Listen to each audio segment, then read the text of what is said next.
নমস্কার, সুরজিৎ মান্না ক্রিয়েশনস চ্যানেলের পক্ষ থেকে তোমাদের সবাইকে সুস্বাগতম। আশা করি তোমরা সকলে ভালো এবং সুস্থ আছো।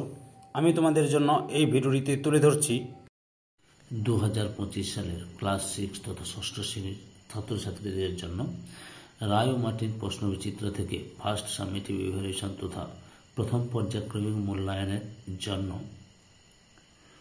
পরিবেশ ও বিজ্ঞান বিষয় থেকে এক সেট প্রশ্নপত্রের সম্পূর্ণ সমাধান করছি। তার আগে তোমাদের কাছে অনুরোধ, তোমরা ভিডিওটি না টেনে পুরোটা দেখো।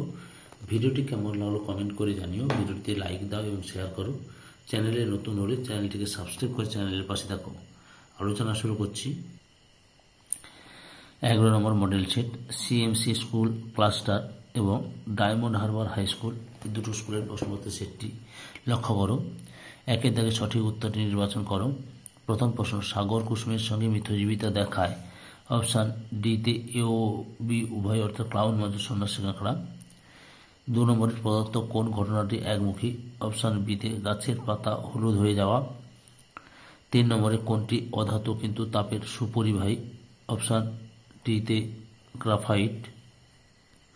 2 দাগে শূন্যস্থান পূরণ করো। একের নিচে কুইনাইন হল ড্যাশ গাছের বর্জ্য পদার্থ, সিঙ্কোনা গাছের বর্জ্য পদার্থ। 2 নম্বরে জীবাণু কাটা পরে ড্যাশ পরিবর্তন ঘটায়, রাসায়নিক পরিবর্তন ঘটায়। 3 নম্বরে ম্যালাথিয়ন ড্যাশ হিসেবে ব্যবহৃত হয়, কীটনাশক হিসেবে ব্যবহৃত হয়। 4 নম্বরে ফিল্টার করার পর পাওয়া নিচের তরলকে ড্যাশ বলে? পরিশ্রুত বলে। 5 নম্বরে ড্যাশ ব্যাকটেরিয়া দুধকে দইতে পরিণত করতে সাহায্য করে? ল্যাক্টোব্যাসিলাস। 6 নম্বরে হাইড্রোজেন ক্লোরাইডের সংকেত ড্যাশ HCl। 3 নম্বর দাগে নিচের প্রশ্নগুলির সংক্ষিপ্ত উত্তর দাও যে কোনো 8টি। প্রথম প্রশ্ন হচ্ছে একটি রাসায়নিক সারের নাম লেখো। ইউরিয়া। 2 নম্বরে ছুতো কি দিয়ে তৈরি হয়? তন্তু দিয়ে। 3 নম্বরে পর্যায়বৃত্ত ঘটনা কাকে বলে? যেসব ঘটনা একটি নির্দিষ্ট সময় অন্তর পুনরায় ঘটে তাদের পর্যায়বৃত্ত ঘটনা বলে। যেমন রোজ দিন থেকে রাত হয়, আবার রাত থেকে দিন হয়, অর্থাৎ নির্দিষ্ট সময় অন্তর ঘটনাগুলি ঘটে। 4 নম্বরে ম্যাঙ্গানিজ মৌলের চিহ্ন লেখো। Mn। 5 নম্বরে ঝাড়ুদার পাখি কাকে বলে? কাককে। 6 নম্বরে একটি তরল ধাতুর নাম লেখো। পারদ। 7 নম্বরে পালিশ করার জন্য যে রজন লাগে তা কোন গাছ থেকে পাওয়া যায়? পাইন গাছ থেকে। 8 নম্বরে একটি হলুদ লাগানো কাগজে অল্প পরিমাণে চুন জল দিলে কাগজের বর্ণের কি পরিবর্তন হবে? লাল হয়ে যাবে। 9 নম্বরে পরমাণু বলতে কি বোঝায়? মৌলিক পদার্থে যে ক্ষুদ্রতম কণাতে মৌলিক পদার্থের সকল ধর্ম অক্ষুণ্ণ থাকে এবং যা রাসায়নিক বিক্রিয়ায় অংশগ্রহণ করে তাকে পরমাণু বলে। পরের প্রশ্ন, চিহ্ন আমরা কেন ব্যবহার করি?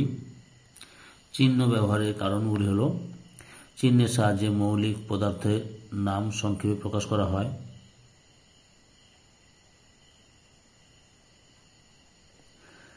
যেমন চিহ্ন দ্বারা অক্সিজেন চিহ্ন দ্বারা ও চিহ্ন দ্বারা অক্সিজেন, এন চিহ্ন দ্বারা নাইট্রোজেন মৌলকে বোঝায়।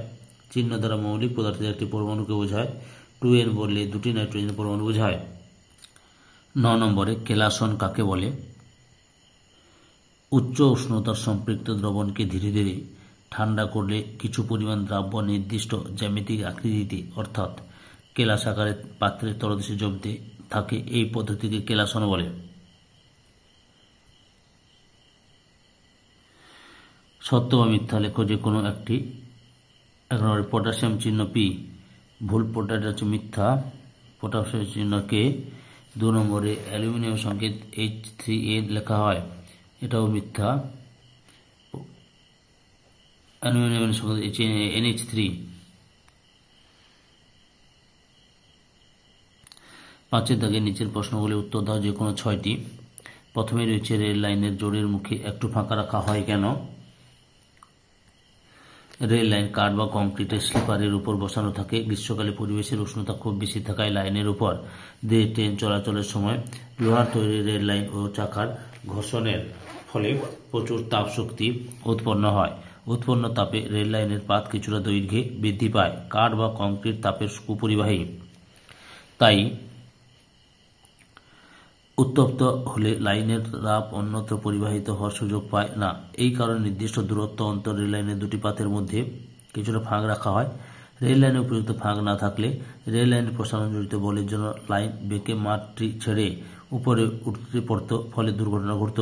তাই রেল লাইনে পরপর দুটি পাতকে সরাসরি যুক্ত না করে কিছুটা ফাঁক রেখে দুপাশে আটকে দেওয়া হয়। এতে গরমে প্রসারণ ও ঠান্ডায় সংকোচনের কোনো সমস্যা হয় না।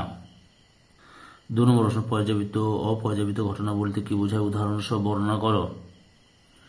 যেসব ঘটনা একটি নির্দিষ্ট সময় অন্তর পুনরায় ঘটে তাদের পর্যাবৃত্ত ঘটনা বলে। যেমন রোজ দিন থেকে রাত হয়, আবার রাত থেকে দিন হয়, অর্থাৎ নির্দিষ্ট সময় অন্তর ঘটনাগুলি ঘটে।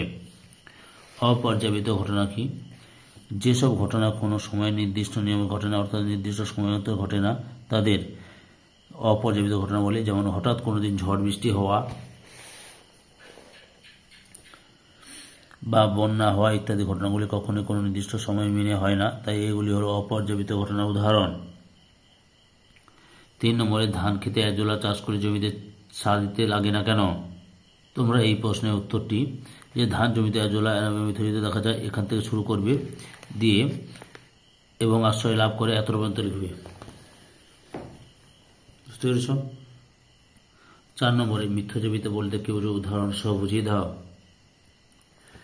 প্রকৃতিতে দুটি বা তার বেশি ভিন্ন প্রজাতিভুক্ত জীব একে অপরের সাহায্যে বসবাস করলে এবং পরস্পর বিনিময়ের মাধ্যমে দুটি পুষ্টি পদার্থ সংগ্রহ করলে সেই ঘটনাকে মিথ্যাজীবিতা বা সিম্বায়োসিস বলে।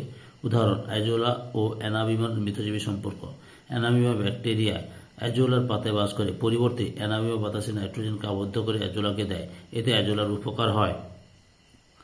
5 নম্বর প্রশ্ন, যক্ষ্মা রোগী জীবাণু মানুষদের কোন কোন অংশে বাসা বাঁধে এবং মানুষের যক্ষ্মা হলে শরীরে কি কি লক্ষণ দেখা যায়? কি হয় লক্ষ্য করো।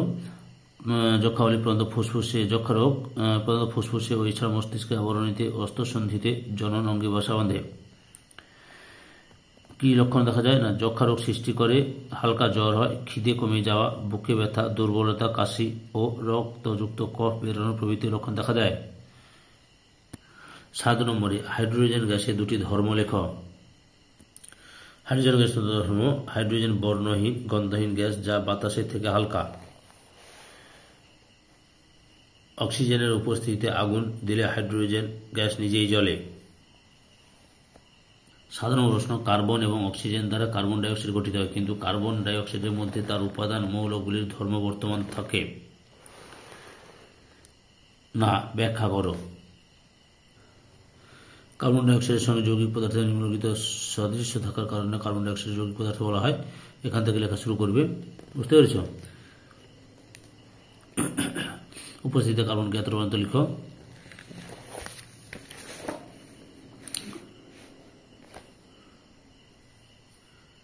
এই সকল কারণে কার্বন ডাই অক্সাইডকে যৌগিক পদার্থ বলে, এত পর্যন্ত লিখবে। লাস্ট প্রশ্ন এই ভিডিওর, কাদা জল থেকে তার উপাদানগুলিকে পরিস্রাবন পদ্ধতিতে কিভাবে পৃথক করবে তা সংক্ষেপে লেখো। এই যে প্রয়োজনীয় উপকরণ এখান থেকে লেখা শুরু করবে।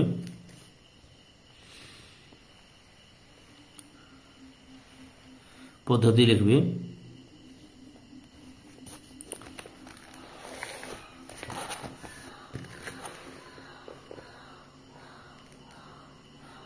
তারপরে দেখে নাও, সেটি হলো অবশেষ বলা হয়, এত পর্যন্ত লিখবে। সম্পূর্ণ ভিডিওটি দেখে আমার চ্যানেলের পাশে থাকার জন্য তোমাদের সবাইকে অসংখ্য অসংখ্য ধন্যবাদ।